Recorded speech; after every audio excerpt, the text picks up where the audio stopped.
Good morning. Today we shall studying about magnetic lines for a current loop or coil.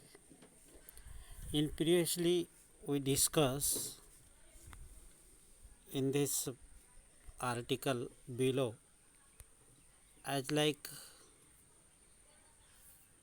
this can be axis magnetic field produced by current in circular loop. Now if here consider the point P at Z, Z equal to 0. What happened?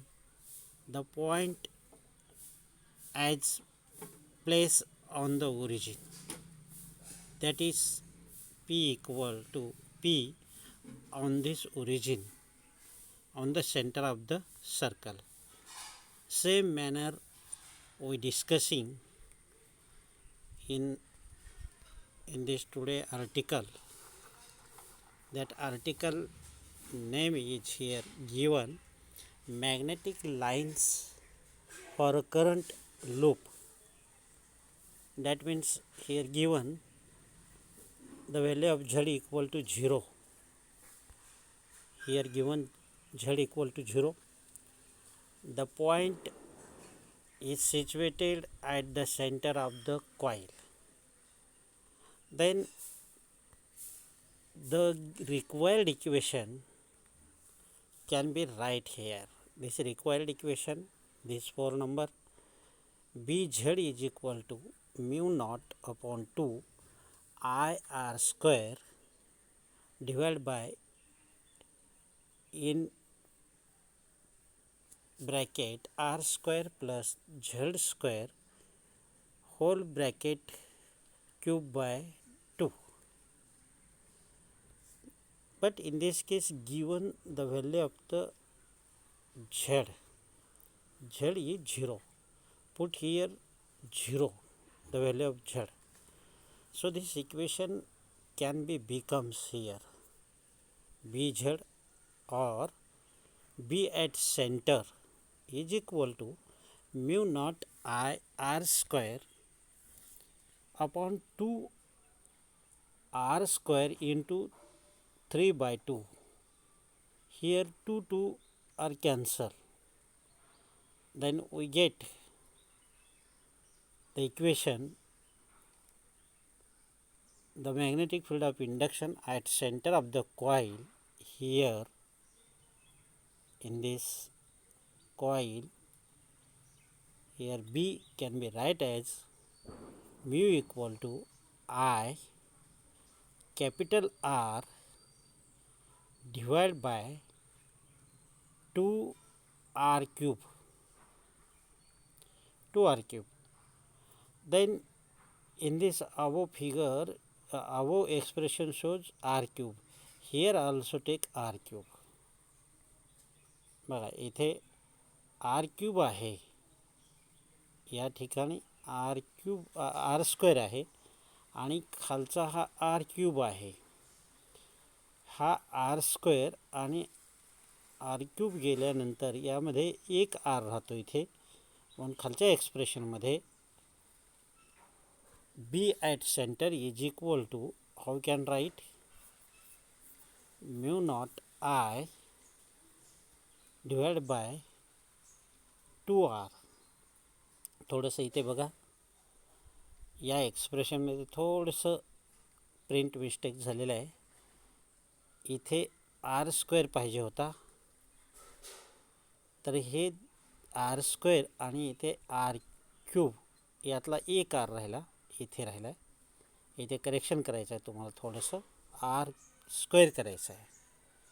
तर आपल्याला हा expression मिळतो the magnetic field produce at centre of the loop due to current passing in the circular loop. या कॉईलमध्ये current pass झाल्यामुळे इथे आपल्याला magnetic field of induction मिळतो.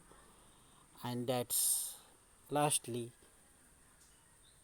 magnetic field of induction at center is equal to mu naught Ni divided by 2r, where N is here take number of turn of the coil. एक फेरी, दोन फेरी असं फेऱ्या असलेली coil असं इथं गृहीत धरलेलं आहे.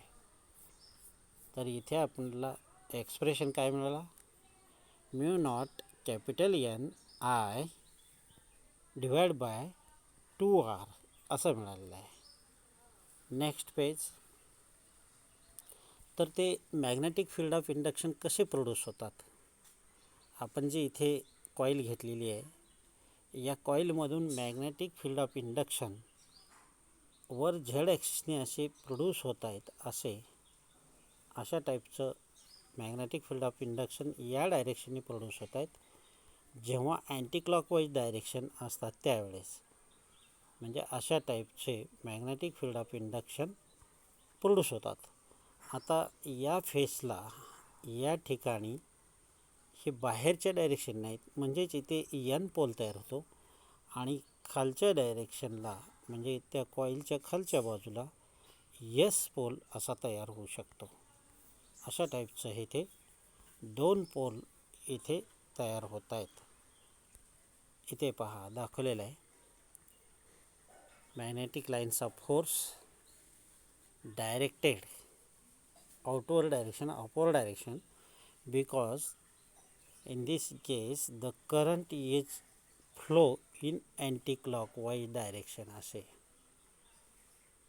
आणि हे वरच्या डायरेक्शनने जात आहेत म्हणून या फेसला, वरच्या सरफेसला N पोल प्रोड्यूस होतो आहे आणि खालून हा S पोल.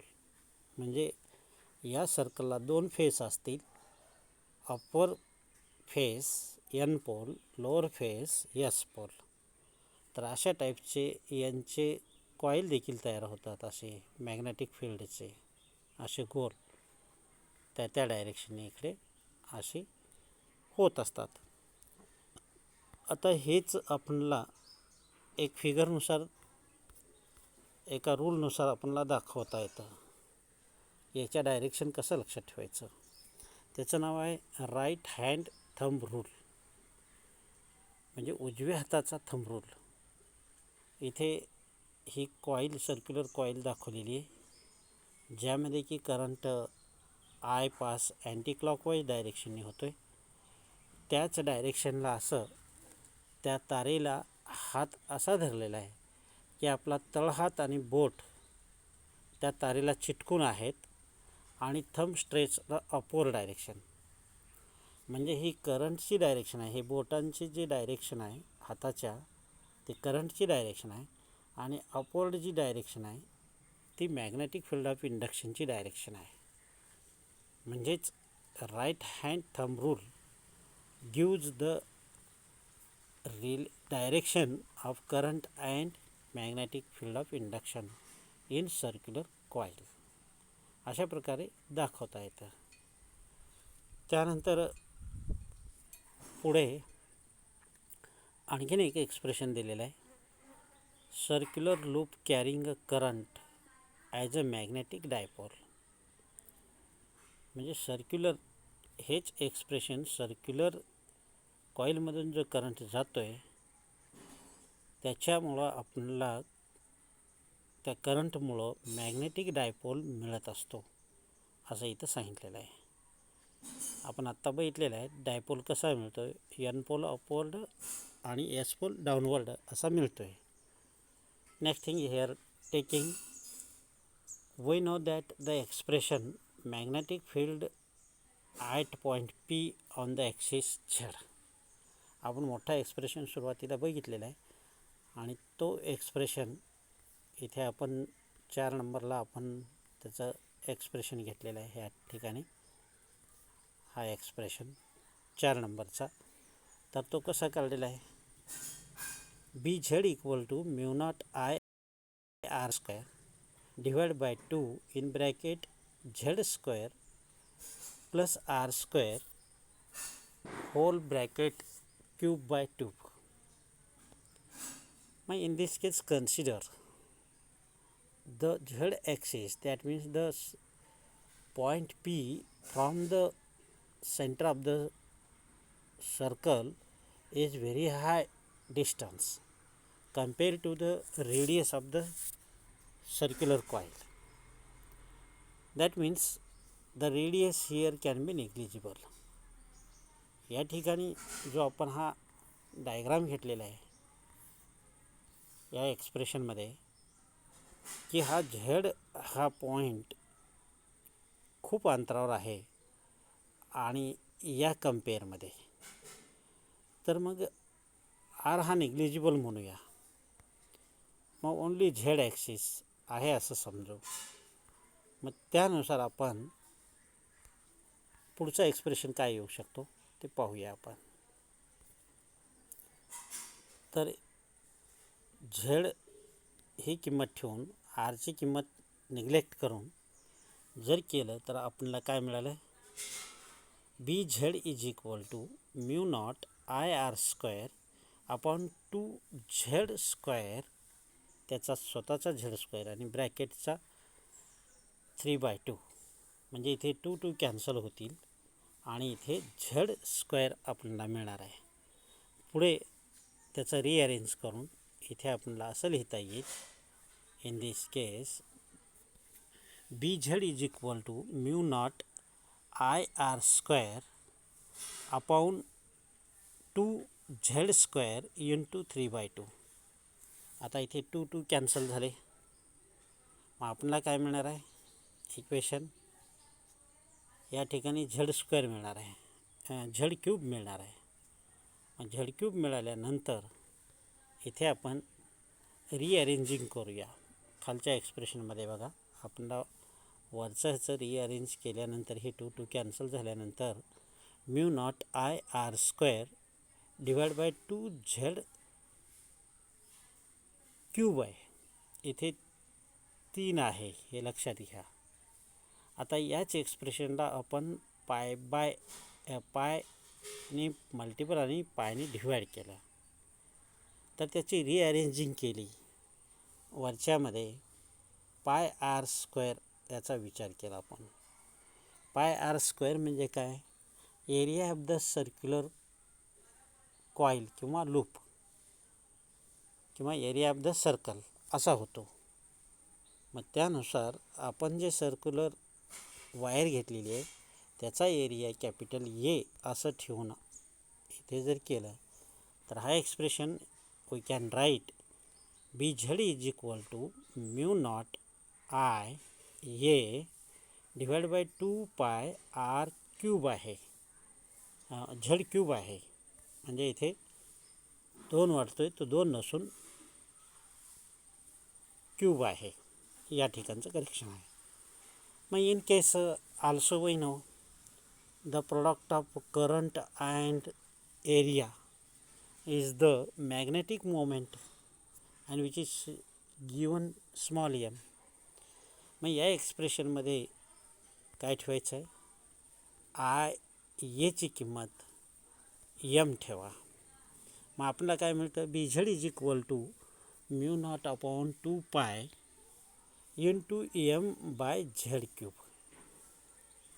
आणखीन थोडीशी इथे रिअरेंज केली. आता काय केलं तर याच एक्सप्रेशनला 2नी डिवाइड आणि 2नी मल्टिपल केलं, म्हणजे 2m आणि 2 इंटू 2 म्हणजे हा एक्सप्रेशन कसं लिहिता येईल, अगदी हा एक्सप्रेशन असं लिहिता येतो, mu not upon 4 into 2m upon Z cube असं लिहिता येतं.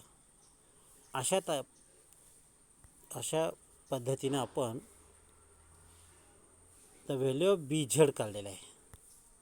कुठे काढलं हे बी झेड कुठलं आहे की जिथे रेडियस आरची किंमत निग्लिजिबल आहे अशा ठिकाणी, म्हणजे सेंटरपासून ॲट डिस्टन्स झेड ॲक्सिसवरचा हा काढलेला आहे. म्हणजे B z and m are same direction and perpendicular to the plane of the loop. बघा, बी झेड जो तयार होतो आहे ॲट पॉईंट पी या ठिकाणी होतो आहे आणि त्याच डायरेक्शननी एम हा म्हणजे मॅग्नेटिक मोमेंट प्रोड्यूस होतो आहे आणि त्या दोघांची डायरेक्शन सेम आहे आणि ते दोघंही परपेंडिक्युलर आहेत कुणाला, त्या प्लेन फिगरला म्हणजेच सर्क्युलर लूपला. तर अशाच टाईपचं आपल्याला आणखीन एक इलेक्ट्रोस्टॅटिक्समध्ये आपण बघितलेलं आहे किंवा कधीही बघू शकताय. तर इलेक्ट्रोस्टॅटिक्स हा वरचा इक्वेशन टू मॅग्नेटिक फील्डच्या बाबतीत आहे, हा इलेक्ट्रिक फील्डच्या बाबतीतला आहे. हे आपण काही इथे तयार केलं नाही आहे पण डायरेक्ट घेतलं. 2p/4πε0 z³ असाच तेही रिलेशन आहे. म्हणजे हा इलेक्ट्रोस्टॅटिक्स म्हणजे इलेक्ट्रिक डायपोल आहे, तो मॅग्नेटिक डायपोल आहे वरचा. त्या दोघांचं जर आपण कम्पेअर जर केलं या दोन इक्वेशनचं तर हे दोन्ही magnetic field of induction and electric field of dipole हे सेम आहेत, ॲनालॉगस आहेत असं म्हणता येईल. म्हणून यातला B is analogous to E. Then 2m म्हणजेच हा m is analogous to here p आणि या ठिकाणी म्यू नॉट हा जो आहे हा अनालॉगस टू 1/ε0 हे अनालॉगस आहे.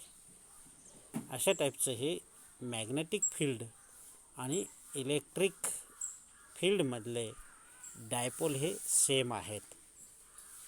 कुठलाही एक डिटेल स्टडी केलं की दुसरा स्टडी करायची आवश्यकता नाही आहे, आपल्याला ते समजून जातं. रिलेटेड आहेत त्यांचे changes. Hence we here discuss the magnetic field produces at the centre of the circular coil. इथे तो आर्टिकल संपतो आहे.